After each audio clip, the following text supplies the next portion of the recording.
এই দুনিয়ার জন্য আল্লাহ রহমান, দুনিয়াতে আল্লাহ সবাইরে দয়া করে, কাফিররাও করে, মুসলিমরাও করে। আর আখিরাতের জন্য তিনি রহিম, সেখানে কাফির মুশরিকদের জন্য আল্লাহর পক্ষ থেকে কোনো দয়া থাকবে না। চিল্লায় বলেন ঠিক কি না? এজন্য আল্লাহ বললেন আমার মৌলিক একটা নাম হলো রহমান।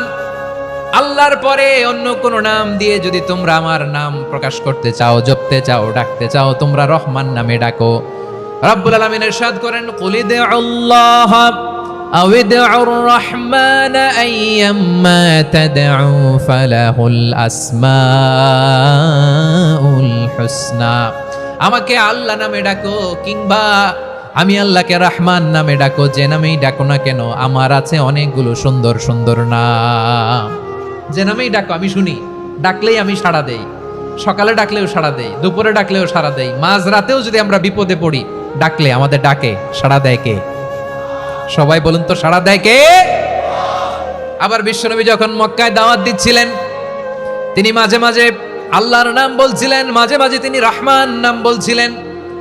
যখন তিনি বললেন ওয়াইদা কিলা লাহুম উসজুদু লিররহমানি ক্বালু ওয়ামার রহমান। বিশ্বনবী মক্কায় যখন মক্কার কাফিরদেরকে, কুরাইশদেরকে বলল তোমরা রহমানকে সেজদা দাও, রহমানের ইবাদত করো, রহমানের জন্য সেজদায় লুটিয়ে পড়ো। মক্কাবাসী বলে রহমান আবার কে? রহমান রে তো চিনি না। রহমানকে আল্লাহ চিনি, রহমান চিনি না। মক্কাবাসী কি বলে? কারে চিনে? আল্লাহরে চিনে। কারে চিনে না? রহমান কে তো চিনি না। রহমান আবার কোত্থেকে আসলো? কে Rahman? Who is this Rahman? যখন তারা বলে রহমান রে চিনি না, আল্লাহর গায়রতে আঘাত লেগেছে। আল্লাহ বলে রহমান রে চিনো না, না তাদেরকে চিনানোর জন্য আল্লাহ ৭৮ আয়াত বিশিষ্ট আর রহমান নামে কোরআনে একটা সূরা নাজিল করেছেন।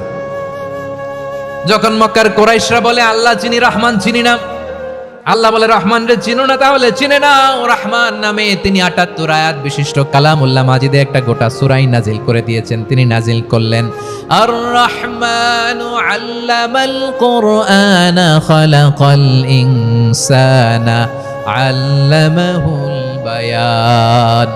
দয়াময় রহমান শেখালেন কোরআন, বানালেন ইনসান, শেখালেন বায়ান। দয়াময় রহমান শেখালেন কোরআন, বানালেন ইনসান, শেখালেন বায়ান।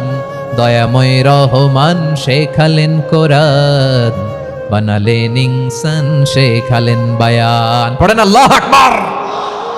আল্লাহ বলে রহমান কারে বলে চেনো না? শুনে নাও, ৭৮ আয়াত বিশিষ্ট গোটা একটা সূরাই নাজিল করে দিলাম, সূরাতু আর রহমান। আর রহমান তিনি দয়ালু, আল্লামাল কোরআন, তিনি মানুষকে কোরআন শিখিয়েছেন। খালাকাল ইনসান, মানুষ বানিয়েছেন। আল্লামাহুল বায়ান, মানুষকে কথা বলা, বর্ণনা করা শিখিয়েছেন। পড়েন সুবহানাল্লাহ। গোটা একটা সূরাই নাজিল করেছেন, সূরাতু আর রহমান। তার নাম হচ্ছে আর রহমান আর রাহিম, মানে দয়াময়, মেহেরবান। তার দয়া যে কত বেশি আপনি কল্পনাও করতে পারবেন না, আপনি কল্পনাতেও আনতে পারবেন না তার দয়া কত বেশি। বিশ্বনবী সাল্লাল্লাহু আলাইহি ওয়াসাল্লাম ফরমান লাম্মা কাদাল্লাহুল খালকা কাতাবা ইনদাহু ফাওকা আরশিহি। আল্লাহ যখন মহাবিশ্বের সব সৃষ্টি করে সারলেন, তিনি আরশের উপরে লিখলেন সাবাকাত রাহমাতি গাদাবি, সাবাকাত রাহমাতি গাদাবি। কোথায় লিখছে? আরশের উপরে। আওয়াজ করে বলেন তো কোথায় লিখেছে? আরশের উপরে আল্লাহ লিখলেন সাবাকাত রাহমাতি গাদাবি। এর মানে হলো আমার দয়ার কাছে, আমার ভালোবাসার কাছে আমার ক্রোধ পরাজয় বরণ করেছে।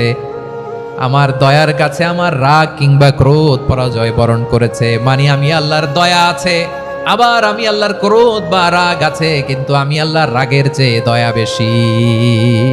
আওয়াজ করে বলেন আল্লাহর রাগ বেশি না দয়া বেশি? আল্লাহর যদি রাগ থাকতো আমরা বাঁচতে পারতাম? যে পরিমাণে আকাম কুকাম আমরা করি, অপকর্ম করি, অন্যায় করি, জুলুম করে জুলুমের আড্ডাখানা বানিয়ে রেখেছি গোটা দুনিয়াকে, আল্লাহ যদি মুহূর্তে মুহূর্তে রেগে যেতেন আমরা বাঁচতে পারতাম? মহাবিশ্ব সৃষ্টির পরেই তিনি আরশের উপরে লিখেছেন সাবাকাত রাহমাতি গাদাবি, মানে আমি আমার দয়ার কাছে আমি আল্লাহর ক্রোধ, রাগ, ক্ষোভ এটা পরাজিত হয়েছে। সুবহানাল্লাহ বলেন।